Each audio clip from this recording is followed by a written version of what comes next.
Ah, la Révolution française, qui marque le soulèvement du peuple face aux abus du roi et de l'Église.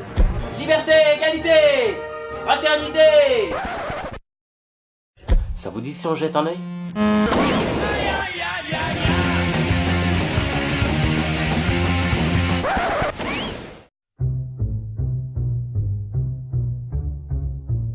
Faut croire que l'école n'a jamais réellement traité le sujet.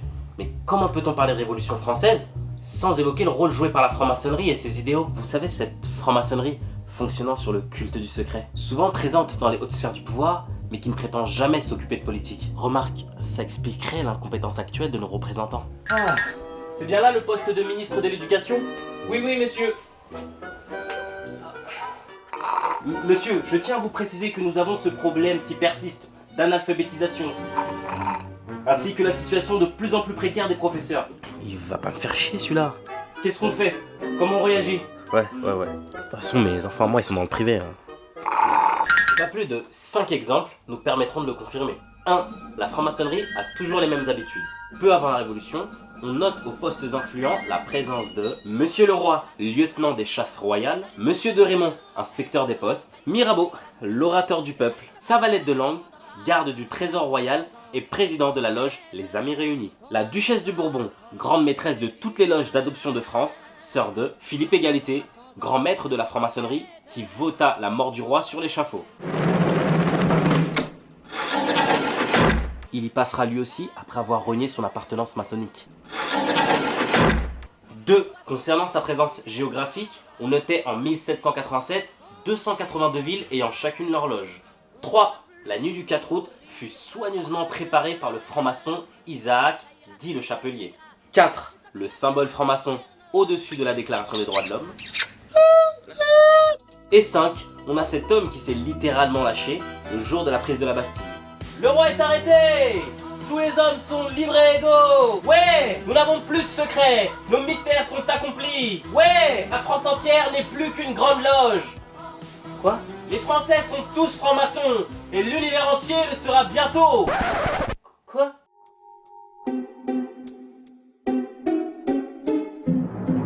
Une fois ceci démontré, pour l'économie, on retrouvera l'influence maçonnique à travers un autre mouvement. Un mouvement emblématique et tant chéri par nos écoles. Les Lumières!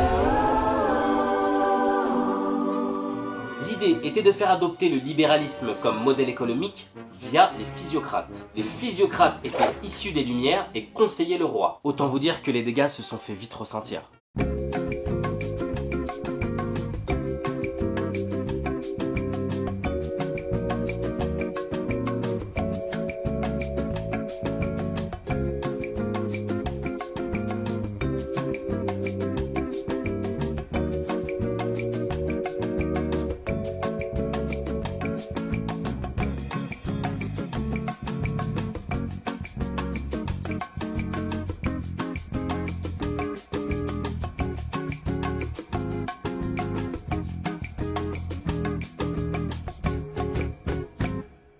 Pour la politique, c'est à travers le jansénisme, représenté par le Parlement, que nous retrouverons l'influence maçonnique.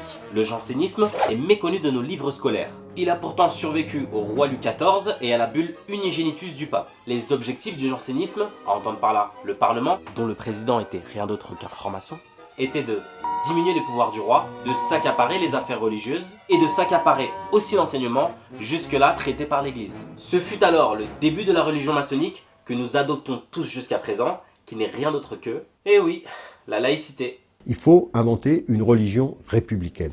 Cette religion républicaine qui doit accompagner la révolution matérielle, mais qui est la révolution spirituelle, c'est la laïcité. La République, pour s'établir, a besoin de former sa propre religion, qu'ils vont appeler d'ailleurs, ça c'est un paradoxe incroyable, en tout cas une surprise, c'est un étonnement pour moi, jeune chercheur, la laïcité.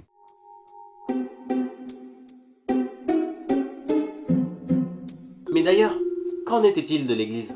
On nous dit qu'elle exerçait alors un pouvoir tyrannique sur les consciences. Pourtant, elle est aussi à l'origine de la défense de la veuve et de l'orphelin, ainsi que de la théorie de la guerre juste. Elle préservait les registres de naissance et de mariage et elle proposait l'école gratuite.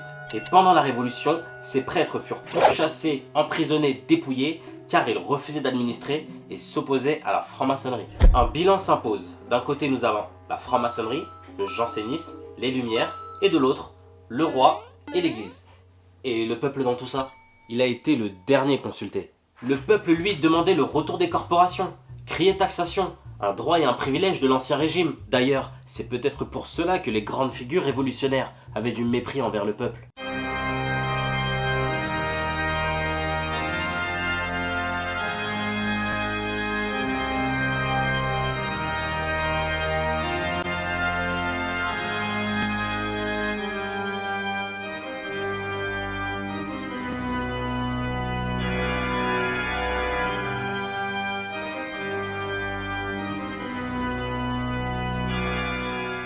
Du coup, la QQF tombe sous le sens. Monsieur, quel est le lien entre la Révolution française et la franc-maçonnerie? Well done. Écoutez, je pense que là n'est pas la question. Fight! Mais il y a un lien évident, non? Impressive. La question que je me pose c'est, est-ce que l'école a pour intention de nous expliquer un jour le rôle de la franc-maçonnerie dans la Révolution française? Ou cela doit-il être caché? Peut-on nous expliquer pourquoi la franc-maçonnerie, dès 1787, s'est affiliée avec des brigands et des malfaiteurs de profession? Peut-on nous parler des abus du Parlement qui n'hésitaient pas à se mettre en grève et à ruiner l'économie? On nous a toujours parlé du slogan républicain, sans jamais nous parler du décret Allard, la loi Chapelier et la loi des suspects, qui sont en totale contradiction. Et pour finir, est-ce si étonnant d'apprendre que l'école a naturellement été récupérée par la franc-maçonnerie? Jusqu'à un certain Jules Ferry, franc-maçon, et détail qui semble avoir échappé à nos manuels scolaires, raciste.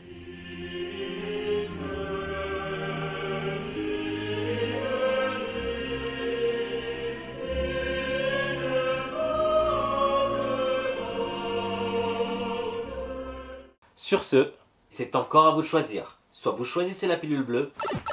Bon retour dans la matrice. Ou vous choisissez la pilule rouge. Et c'est à vous que je donne rendez-vous pour le prochain Restez débranchés.